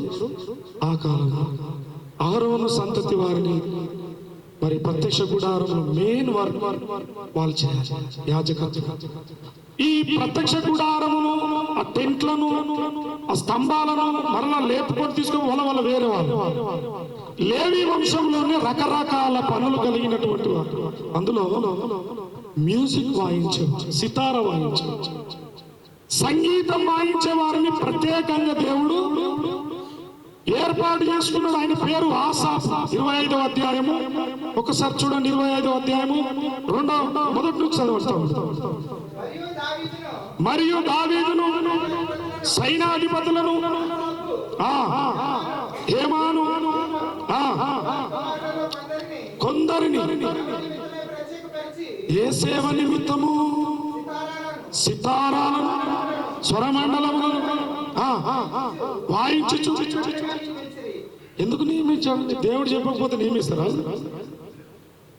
అంటే సంగీతము దేవునికి ఇష్టం లేదు అనే ఒక సందర్భాన్ని పట్టుకొని సంగీతం ఉన్న ప్రతి స్థలములో కూడా ఇది దేవునికి ఇష్టం లేదు, దేవునికి ఇష్టం లేదు. మోషే ధర్మశాస్త్రములు ఆజ్ఞాపించినట్లుగా అన్నాడు. దేవుని ఆజ్ఞని ఆసాపు సంగీత వాయిద్యములు వాయించడానికి దేవుడు ఏర్పాటు చేసుకున్నటువంటి సంతానము లేవీయులు. ఆసాపు అని రాస్తున్నాడు క్లియర్. 2వ వచనం చదవం తమ్ముడు. ఆసాపు కుమారులలో రాజాజ్ఞ ప్రకారము ప్రకటించుచు ఆసాపు చేతి క్రింద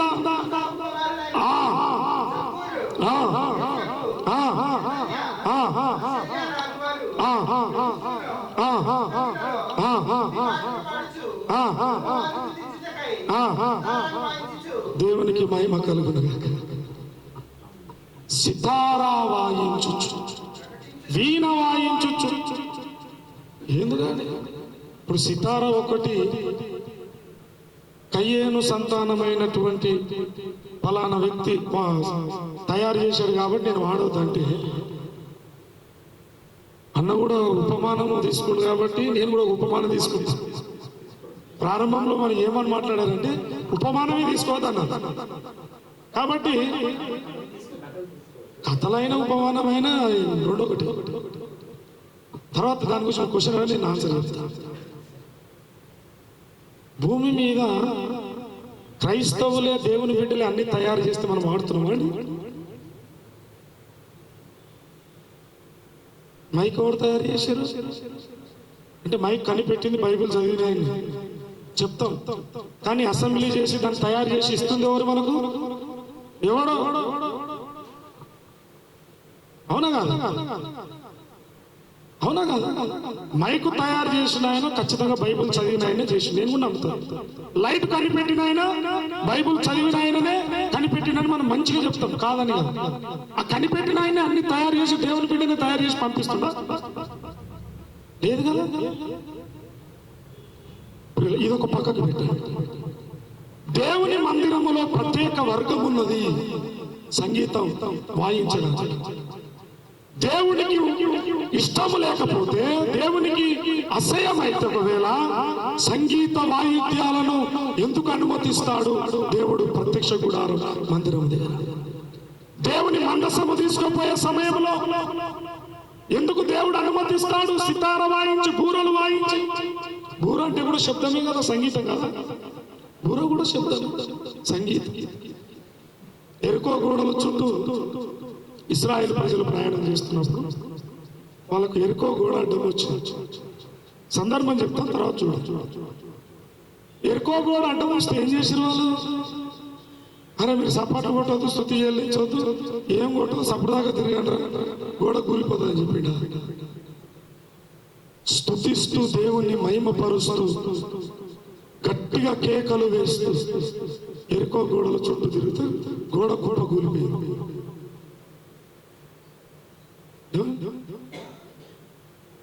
దావీదు ఒక విషయాన్ని మీరు చూడండి. దినవృత్తాంతముల గ్రంథము, మొదటి దినవృత్తాంతముల గ్రంథము 6వ అధ్యాయము 31-32 వచనం చూడండి. నేను ముగిస్తాను. 31-32. నిబంధన మందసమునకు స్థలము ఏర్పాటైన తర్వాత యెహోవా మందిరమందు సంగీత ఇది అండర్లైన్ చేసుకొని మీరు ఆలోచన చేయండి. సంగీత సేవ కొరకు దావీదు నియమించిన వారు వీరే. ఎవరు వారు?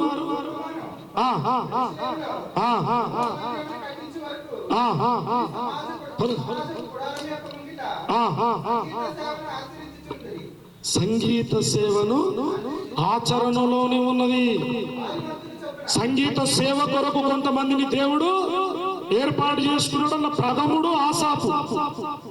అందుకే మనం కీర్తన గ్రంథంలో చదువుతున్నప్పుడు అక్కడక్కడ ఆసాపు గ్రంథం అని వస్తుంది. దేవుడు పాత నిబంధనలో ప్రత్యక్ష గుడారములో జరిగే పనుల కొరకు లేవి గోత్రపు వారిని దేవుడు ఎన్నుకున్నాడని. ఈ లేవి గోత్రములో నుంచి కొంతమందినేమో ప్రత్యక్ష గుడారములో బలులు ఇవ్వడానికి, ధూపం వేయడానికి మోషే అహరోను ఎన్నుకొని దేవుడు నడిపించాడు. ఈ ఇశ్రాయేలు ప్రజల ప్రయాణ పద్ధతి ఏంటంటే, మంచిరోళ్ళకి వచ్చి టెంట్ వేసుకున్నారంటే అక్కడ టెంట్ వేయడానికి కొంతమంది దేవుడు ఎన్నుకున్నాడు. ఆ పాత్రలన్నీ చక్కగా పెట్టడానికి కొంతమంది. ప్రత్యక్ష గుడారం తయారైన తర్వాత ఫస్ట్ టైం అక్కడ దిగారు కాబట్టి బలులు అర్పించడానికి కొంతమందిని ఎన్నుకున్నాడు. పాత నిబంధనలో ఉన్నటువంటి దేవుని సేవలో నానా రకాలైనటువంటి ప్రజలను సేవ కోసం దేవుడు ఎన్నుకున్నాడు. ఆ సేవలో సంగీత సేవ అనే సేవలో కూడా దేవుడు ఎన్నుకున్నాడు. అది దావీదు చెప్పాడు, కొంతమందిని ఏర్పాటు చేసుకున్నాడు. యెహోవా మందిరం మందిరములో సంగీత సేవ నియమించడానికి దావీదు నియమించినటువంటి వారు సొలొమోను కాలములో 32వ వచనం ఒకసారి చదవండి ఇందాక చదవండి. సొలొమోను యెరూషలేములో మందిరమును కట్టించు వరకు సమాజ గుడారం యొక్క ముంగిట సేవను ఆచరించుచుండిరి. సంగీత ఎట్లా వంతులు ఉన్నాయా లేవా? ఏమండి వంతులు అంటే ఏంటి చెప్పండి? ఉపమానం ఏమో వద్దన్నారు మన పెద్దలు. అక్కడ రాసి ఉందా ఒకటి తర్వాత ఒకటి? మరి ఏమని అర్థం చేసుకోవాలి? వంతులు. ఎవరో నువ్వు ఈ పని చేయి, తర్వాత నేను ఈ పని చేస్తాను. నేను ఉపమానం చెప్పట్లేదు, ఒకరి తర్వాత ఒకరి తర్వాత. పాత నిబంధనలో దేవుడు పెట్టిన క్రమాన్ని దేవుని రాకడ వరకు కూడా ఎవడు చెడగొట్టలేడు. ఎన్ని రకాల బోధలు వచ్చిన మనం అక్షరాన్ని పట్టుకోకూడదు. వాక్యములో అక్షరము చంపును, ఆత్మనే జీవింపజే. వాక్యంలో ఉన్నది ఉన్నట్టుగా నేను నమ్ముతుంటే కొన్ని విషయాలు మర్మాలు కూడా ఉంటాయి. ఇట్లా నమ్ముతాను. ఏ సైడ్ దగ్గరకు వచ్చి సైతాన్ వచ్చి అడిగిన కొండ మీదకి నువ్వు దుంకాగానే దేవదూతలు నేను పట్టుకుంటారు రాస్తుంది ద్వితీయోపదేశ కాండంలో. ఆడ అక్షరం చెప్పిండు వచ్చి ఆలోచన చేయండి. మరి విన్నాడా? అక్షరానికి దేవుడు ప్రత్యుత్తరం ఇచ్చిండా? జవాబు చెప్పిండా? దేవునికి మొక్కి గెటౌట్ అన్నాడు సైతాన్. దేవునికి దేవునికి స్తోత్రం చెప్దాం అందరం. హల్లెలూయా, హల్లెలూయా. ఈ హల్లెలూయా గురించి కూడా డిబేట్ అయితే తర్వాత. దేవునికి స్తోత్రం. హల్లెలూయా, హల్లెలూయా. నా సమయం నేను చెప్పిన 20 నిమిషాలు తీసుకుంటాను. లాస్ట్ టైం నా ప్రియ తమ్ముతో మధుతో డిబేట్ చేసినప్పుడు అదిరిపోయింది డిబేట్. నిజంగా అసలు కరెక్ట్ దొరికిండ్రు నాకు అనుకున్నా. కానీ అంతలో లాక్డౌన్ పడ్డది. ఆయనకు నాకు 2 సంవత్సరాలు ఎడబాటు అయిపోయింది. తర్వాత శ్రీధర్ వచ్చాయి. శ్రీధర్ ఏ ఓటమి గెలుపు ఏంటండి? ఓటమి గెలుపు కాదండి, సహోదరుల యొక్క ఏంటిది అన్వేషణ. ఏది రైట్ ఏది కరెక్ట్ అన్నాడు కదా. ఒకరికొకరు బుద్ధి చెప్పుకొనొచ్చు అనలేడా? తిమోతితో పౌలు చెప్పలేడా? ఓటమి గెలుపు అనేవి లేదు. మేము అన్నదమ్ములం. అన్న నాకు ఇది అర్థం కాలేదు, ఇగో నాకు ఇది అర్థమైంది, నాకు అర్థమైంది, నువ్వు చెప్పు, నీకు అర్థమైంది, నేను చెప్తాను. ఈ విషయాన్ని నేను చాలా మంది సేవకులకు చెప్దాం అనుకున్నాను. నాకు ఆనెస్ట్గా యథార్థవంతుడుగా నా తమ్ముడు కోరేష్ ఒక్కడే కనిపించింది. మంచి రోజుల్లో ఉన్న ఒక్క సేవకుడు కూడా యథార్థంగా నాకు కనిపించలేదు. 2వ స్థానంలో మా సొంత అన్న మరి ప్రేమ్ కుమార్. నేను పెట్టిన వెంటనే చూసి వచ్చి నాకు ఆయన యథార్థవంతుడుగా అనిపిస్తుంది. మనలో నుంచి సౌలు ఆత్మ ఏదైతే ఉందో, సౌలు మీదకి వచ్చిన దురా సైతాన్ ఆత్మ, ఇక తెలంగాణ భాషలో చెప్పాలంటే ఓర్వజాలని ఆత్మ. ఏమాత్మ అది? ఆంధ్రలో ఏమంటారు? దుర్బుద్ధి. వాడేం మాట్లాడతారా సంగీతం కోసం? అరే నేనేం మాట్లాడతారా? నాకు తెలిసిన సత్యాన్ని నేను చెప్పాలనుకుంటున్నా. నా లోపల దేవుడు పెట్టిన మంట. నాకు బైబిల్ అంతా తెలుసని రాలేదు. నాకు తెలిసింది నా సహోదరులతో పంచుకోవడానికి వచ్చిన అంశానికి వస్తే సౌలును దేవుని ఆత్మ విడిచిపెట్టిన తర్వాత దేవుని దగ్గరికేనే పర్మిషన్ తీసుకుని, జాగ్రత్త వినాలి, దేవుని దగ్గరికేనే పర్మిషన్ తీసుకొని సౌలు మీదకి వచ్చి ఈ వచ్చిన అధ్యాయాలు అందరికి తెలుసు తీసి చదవండి. సమూయేలు గ్రంథం, మొదటి సమూయేలు గ్రంథం చదవమ్మా. యెహోవా ఆత్మ సౌలును విడిచిపోయి యెహోవా యొద్ద నుండి దురాత్మ ఒకటి వచ్చి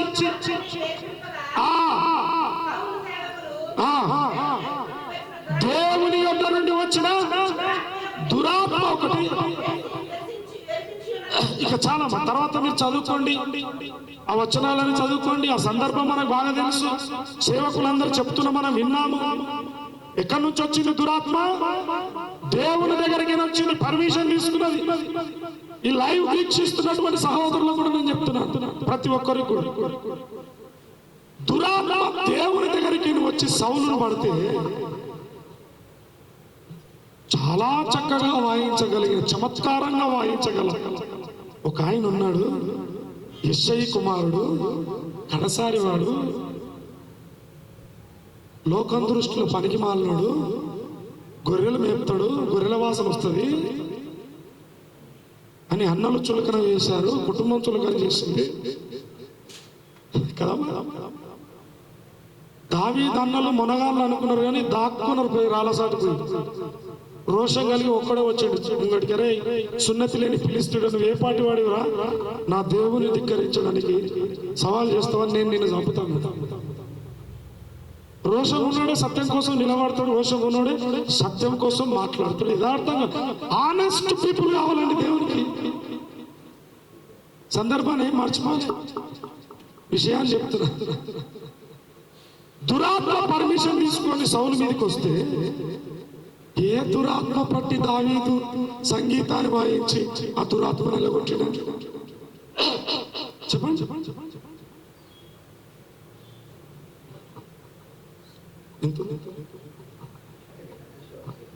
టైం ఎంత ఉంది? రైట్ రైట్ రైట్ టైం ఉంది నాకు. సౌలు మీదకి దురాత్మ వచ్చింది. ఆ దురాత్మ నిలబెట్టడానికి ఇంకొక దురాత్మ భక్తుడు వచ్చి సంగీతాన్ని వాయించలే అక్కడ. ఈ సౌలుకు దురాత్మ పట్టక ముందే, సౌలును దురాత్మ పట్టక ముందే దావీదును ఏర్పాటు చేసుకున్నటువంటి దేవుడు ఆయన. దేవునికి మహిమ కలుగును గాక. హల్లెలూయా హల్లెలూయా. దావీదుని ఏర్పాటు చేసుకున్నాడు, అప్పటికే అభిషేకింపబడ్డాడు. సింహమును ఎలుగుబంటిని రెండుగా చీల్చేసిన రాజా అని చెప్పిన ఆయన. అభిషేకింపబడిన దావీదు మీద దురాత్మ వచ్చి అక్కడ సంగీతం వాయించిందా? దేవుని ఆత్మ చేత సంగీతం వాయించాడా? ఏమండి ఆ చదువు ఒకసారి సందర్భాన్ని కొద్దిగా. మొదటి సమయాల గ్రంథము 16వ అధ్యాయము ఇందాక చదివిన వచ్చిన యెహోవా యొద్ద నుండి దురాత్మ ఒకటి వచ్చి వాతని వెరిపింపగా, దేవుని యొద్ద నుండి వచ్చిన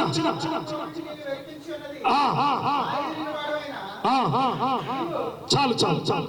ఆ సందర్భాన్ని అలాగా మనం చదువుకుంటూ పోతే దావీదు వచ్చి సంగీతాన్ని వాయిస్తున్నప్పుడు జరిగిన సంగతి 23వ వచనం ఒక్కసారి చదువు. 16:23.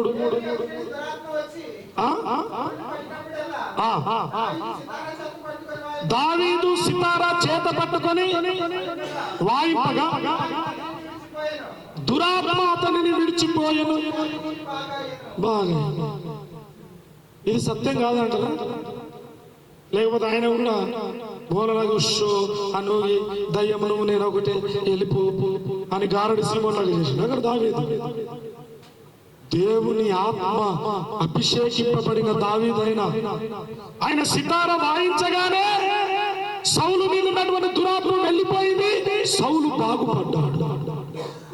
అంటే దేవునికి సంగీతం ఇష్టం అంటారా, లేకపోతే నాకు అసహ్యం అంటాడా? దేవుడు ఇష్టం అండి.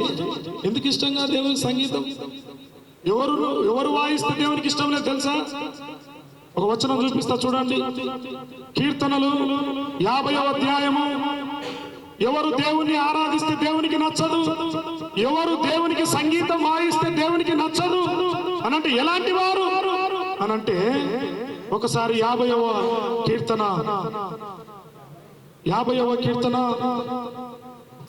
16 నుంచి చదవండి. భక్తిహీనులతో దేవుడు ఇట్లు సెలవిచ్చుచున్నాడు, నా కట్టడలను వివరించుటకు నీకే పని, నా నిబంధన నీ నోట వచించడమేమి? గిట్టుబాటు నీకు అసహ్యము కదా, నీవు నా మాటలను ఏ వింటున్నావు కానీ ఇట్లా నేను విడిచిపెడుతున్నావు వాక్యాన్ని. ఎవరి ఆరాధన, ఎవరి సంగీతాన్ని దేవుడు ఇష్టపడండి? భక్తిహీనుల సంగీతము దేవునికి ఇష్టం లే. దేవుని ఆజ్ఞలను మీరిన వారు, దేవుని వాక్యాన్ని వక్రీకరించిన వారు, దేవుని వాక్యమును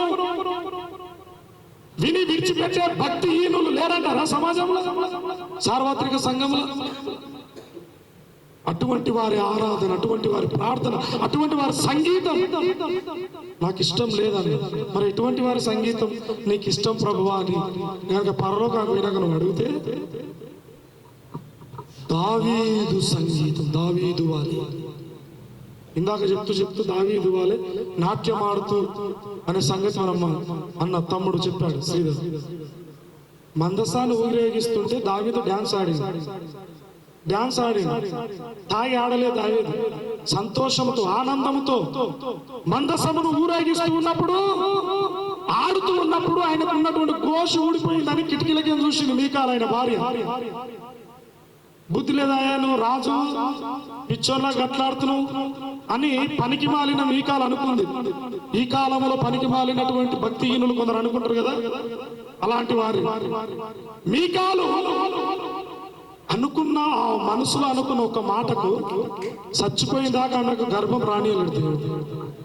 మరి ఎందుకు శపించండి దేవుడు? మీకాలు ఎందుకు శపించాడు? దేవుని మందసం ముందట డాన్స్ ఆడినటువంటి దావీదును శపించాలి, దావీదు కుటుంబమును శపించాలి, పిల్లలను శపించాలి. మీకాలు మనసులో తప్పుగా దావీదు గురించి ఆలోచించు చూడు. మీకాలు చచ్చిపోయేంత వరకు పిల్లలు కాకుండా చేసింది. రాయబడిన చదువుతున్న చరిత్ర మనకు అర్థం. ఆమె గర్భమును మూసేసినాను, సంతాన అభివృద్ధి భవిష్యత్తు లేకుండా చేసేసి గుడ్రాలు కానీ చనిపోయింది. మీకాలు మరలా పిల్లలు అయినట్టు లేదు. అర్థమవుతుందండి? బైబిల్ చాలా ఉన్నతమైనది, చాలా అద్భుతమైనది గ్రంథం. ఎంత చదివినా తొవినా కొద్దికి వెళ్తా ఉంటాం. ఒకటే వచనం అక్కడ ఆగిపోయి. ఆమోసు గ్రంథాన్ని దేవుడు ఒకసారి మనం చూద్దాము. దేవుని బిడ్డలారా, ఆమోసు గ్రంథము, నా సమయం ఇంకా 10 నిమిషాలు ఉంది. గ్రేస్ పీరియడ్ లో థ్యాంక్ యూ. Okay right. సరే, ఒక విషయాన్ని నేను చదివి ముగిస్తానండి. దేవునికి స్తోత్రం కలుగును గాక. కీర్తనలు 150వ కీర్తన కొన్ని మనం చదువుకుందాం. నా టైం అయిపోయింది కాబట్టి నెక్స్ట్ సమయంలో నేను మాట్లాడతాను. నేను ఎక్కువ సమయం తీసుకోను. 150వ కీర్తన మొదటి వచనం చదవండి. యెహోవాను స్తుతించుడి, ఆయన పరిశుద్ధాలయమునందు దేవుని స్తుతించుడి, ఆయన బలాన్ని ప్రసిద్ధి చేయండి.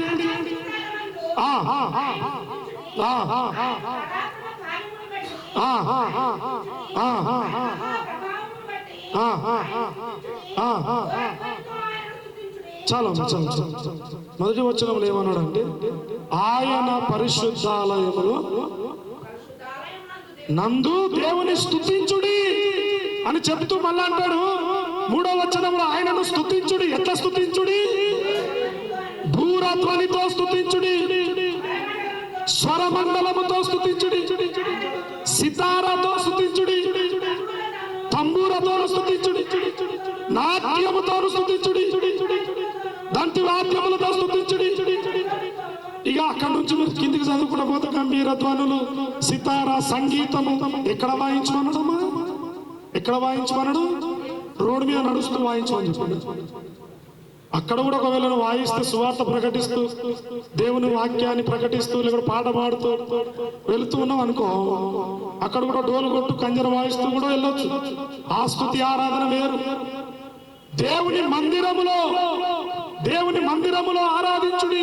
150వ కీర్తనలో మొత్తం స్తుతి ఆరాధన, తంబూర, సితార, ఇంత అద్భుతంగా ఉంది. ఈ వచనాల్లో ఎక్కడ దేవుడు కూడా నాకు ఇష్టం లేదు, నాకు అసహ్యం అని అనలేదు. ఎక్కడ కూడా దేవునికి సంగీత ఆరాధన భక్తులు చేస్తే ఇష్టము లేదు అని ఎక్కడ లేదు. భక్తిహీనులు చేస్తే ఆయనకి ఇష్టం ఉండదు. భక్తిహీనులు చేస్తే, దేవుని మాటను ఆజ్ఞను పాటించకుండా ఒకవేళ తిరస్కరించిన వారి ప్రార్థన దేవుడు వినడు, ఆరాధన వినడు, ఆయన తంబుర వినడు, ఇంత మీద బంధనం కట్టి పాలరాత్తో కట్టి కానీ కూడా ఆయన మాట వినకుండా భక్తిహీనంగా ఉంటే ఎందుకు వింటాడు ఆయన? ఈ సబ్బుళ్ళు అవన్నీ స్లాబ్స్ కిందనే ఉంటాయి, పైకి. దేవుడు సంగీతముతోను ఆరాధన చేసేవారిని ఆయన ఎప్పుడు ఇష్టపడతాడు? దేవుని సంగీతముతో ఆరాధన చేస్తే దయ్యం వెళ్ళిపోయింది. సంగీతం వినబడితే ఇష్టపడతలేనటువంటి వారికి ఒకటే సూచన మీరు గుర్తుపెట్టుకోండి. సౌలు మీద ఉన్న దురాత్మ వెళ్ళిపోయింది, దావీదు వాయించగా ఏమండి బాగుపడ్డాడు. కార్యము దేవుడు చేశాడు, మంచి కార్యము సంగీతం ద్వారా జరిగింది. తదుపరి కౌంటర్లో మళ్ళీ నేను మాట్లాడతాను.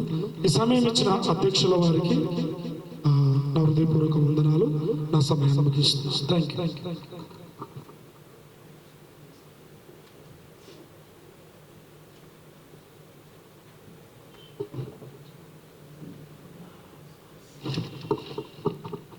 థ్యాంక్ యూ అన్న. మరి రెండవ వక్తగా మాట్లాడినటువంటి పాస్టర్ వినోద్ గారు, మరి వారు కూడా అనేకమైనటువంటి విషయాలు పరిశుద్ధ గ్రంథంలో నుండి లేఖనాలను ఎత్తి చూపెడుతూ వారి వాదనను కూడా వినిపించడం జరిగింది. మరి ఇరు వక్తలు మాట్లాడినటువంటి ఈ అంశంలో ఇప్పుడు ఈ సెకండ్ రౌండ్ లోనికి వెళ్తా ఉన్నాం. సెకండ్ రౌండ్ లో మొదటిగా మాట్లాడినటువంటి శ్రీధర్ గారికి సహోదరులు పాస్టర్ వినోద్ గారు మరి ఇప్పుడు కౌంటర్ గా కొన్ని ప్రశ్నలు వారు అడుగుతారు, వారికి సమాధానము శ్రీధర్ గారు ఇవ్వవలసి ఉంటుంది.